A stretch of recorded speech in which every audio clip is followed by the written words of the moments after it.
We are here with the Miss Loni Love. I mean, actress, comedian. She's doing her thing on the reel and everything goes. But most importantly, Detroit native. Hello and welcome. Thank you for joining us, Miss Loni Love. It's my pleasure. Thank you. Absolutely. Now, I'm super excited because you haven't been home on stage since what? It's been a decade, 2015. So a lot has happened in this, when it comes to the political scene, the comedian scene, all that stuff. So I'm sure you have a lot of good things, a lot of good material to give us. So what is your thought process behind this decade return back home? I just I felt like it was time to come back home because there's so much happening in the world, and the reason why it's taken me so long is because I've been busy. Sister been booked, Yeah, and look at you. but now is a really good time to come back to talk about Detroit and the resilience of Detroit. Also to make fun of my family members because they can come and I'm going to make fun of them. I love that. Talking about booked and busy, I mean, from RuPaul's Drag Race and my personal favorite, The Real. There's a lot of stuff going on with that. The Daily Pop Show and all of those things. The list goes on and on. Um, with your extensive background in this career, what has been your favorite lane for Loni Love? Being that you're in a whole bunch of different categories right now.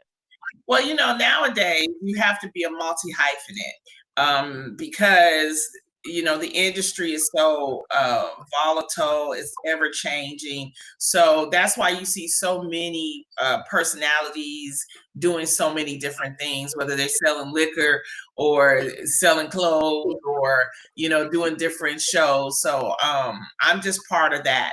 But the thing is that I think that in different spaces, people see me in different ways. So you see me as the talk show host, and that's great. But stand up is a whole different type of beast, a different type of animal. I just came off of I'm on tour with Martin Lawrence, and that's a whole different thing than with my own personal shows where I headline. So you learn to adapt. And that's one thing that I would tell anybody, especially when you're dealing with the times that we're dealing in right now. You got to learn how to adapt, still make your money, still get your message out, and still continue to find some happiness. And that's another reason why I wanted to come back, because I think we need to bring back happiness and joy. And even though things may seem crazy right now, we can find some joy in that. And that's the kind of thing that I talk about. And I also like to drink, so that happens too. I love that. Speaking about this Martin Lawrence tour, now I am a Martin Lawrence, like the Martin Show star, right? And it's this, the episode with David Allen Greer, Pam's perverted pastor cousin, Pastor Loni Love. He stole your whole name. How do you feel about that? Like, having David Allen Greer, a fellow comedian, on Martin's show, using, your name, Loni Love, especially during that time. Well, he actually did it first before he actually knew me. Or, you know what? He probably did know me because David Allen Greer, back in 2003, he was the person that gave me my first jury prize award for best stand-up at the Aspen Comedy Festival. But whenever we think about Reverend Leon Loni Love, we always laugh because I'm like, I would not. I mean, the character is so hilarious and it's so funny, and that's the reason why we love the Martin shows, because of the fact that it's so many wonderful characters and so many memories, and it's just good to see that Martin is back. Yeah, right there, looking at comedy from back then when you first started, and transitioning to what comedy looks like today. What do you feel is that the evolution of comedy has been thus far? Well, there are a lot of evolutions. First of all, back in the day, there was only like one type of comedian that was like taking the platform. So you had, like, when I say that, you had Richard Pryor, then you had Eddie Murphy. But then with the onset of HBO and Def Jam, that allowed multiple different comedians to be seen and have a platform. And that's where you got the Bernie Macs and Cedric the Entertainer and DL and Martin Lawrence, who was the host of Def Jam. So, you know, that was the evolution where we went from just having one main top Black comic to now we have these different variety of comics. And when I came in around 2003, I really came into comedy through engineering. I went to a HBCU, Prairie View A&M University. And I just, you know, I was an engineer for 8 years, but I was always a comic at heart. I would do it on the side while I was, you know, in college. And one day I realized, I went to the Comedy Store when I was an engineer, and I realized that there weren't a lot of females. And I thought, wow, there needs to be more female voices. And that's when I started really pursuing it. And I made it my lifelong goal to be a female stand-up. And it's been great. I love that. And when you talk about, you know, different types of comedians, I mean, I think that's when Queens and Kings of Comedy come in. You get to really see these different flavors. Speaking of that, if you could choose line up Queens of Comedy, New Age today, for Queens of Comedy and Kings of Comedy, who would it be? I would do a mix of old and new. Because I think people are getting confused with like actual stand-ups, and then there are funny people online. And that's a big difference.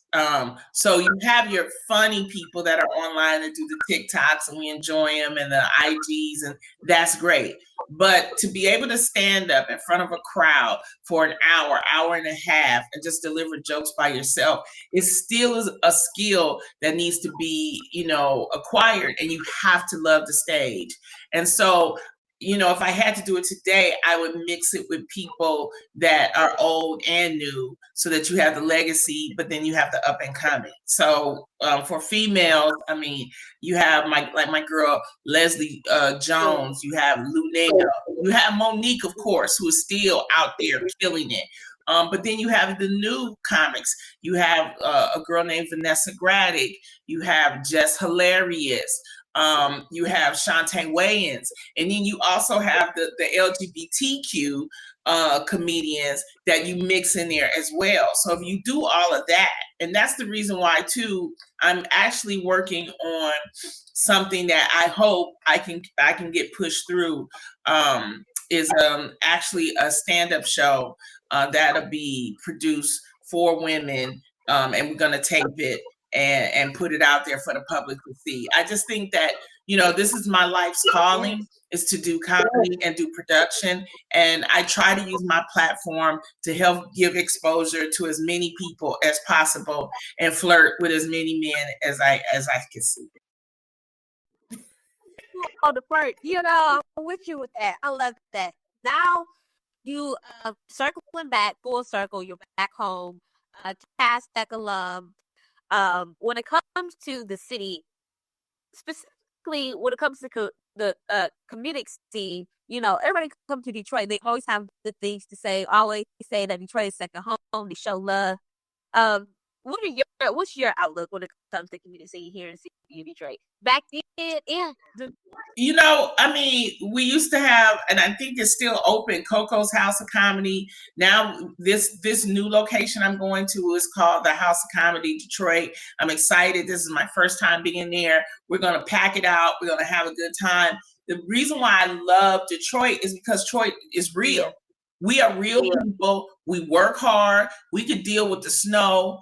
And then we could deal with the sunshine too. We just, you know, that's just Detroit. And so when it comes to comedy, it's like you have people like Mike Epps, who is coming and bringing back, comedy to Detroit. You have people that, like Cat Williams will, sell out the Little Caesars Arena. You have Kevin Hart, who does the same thing. So it's like there's different levels to this. And so that's, my thing is that I'm just happy to see that people still consider Detroit this great place to come. And they know that you got to come with the jokes. Because Detroit, first of all, for them, if it's gonna be in February and it's cold, they gotta put on their furs, they gotta put on their alligators. So you're gonna have all this gear on, and then you come to the show, you want to hear some jokes. And, Detroit is like, they not gonna laugh if it ain't funny. Exactly. So you gotta come with it, and that is what I love about Detroit. They just real people. Now, what do people who are not Detroiters need to know about folks from Detroit, the way we grind and hustle, especially as it pertains to the entertainment industry? People want to act like, Detroit is this city that's just so bad. It's like, actually, it's not. It's a beautiful city. It gives you all 4 seasons. The people there are just so, like, a Detroit woman, a Detroit girl. Her hair is coiffed like yours. She got the turtleneck on. She got her glasses on. Like, it's like everything is just like put together. Even if they go to the store, they still put together, And so that's what I mean. Like, people that, they hear the word Detroit, sometimes they think about, it's the crime and it's the, Detroit is not like that. I go back home all the time and I feel safe. I feel loved. There's some great people there. And that's why I always rep Detroit. I don't care whether it's the Pistons or whether it's the Lions or whatever. I'm always repping, the home that grew me. I am the daughter of Detroit, and I will always speak up for Detroit. We just did last year, we opened up Michigan Central, and there was this huge concert I was a part of. And to see everybody come back, to Detroit, and Jelly Roll and Fantasia, and of course, the Queen Bee, Diana Ross herself.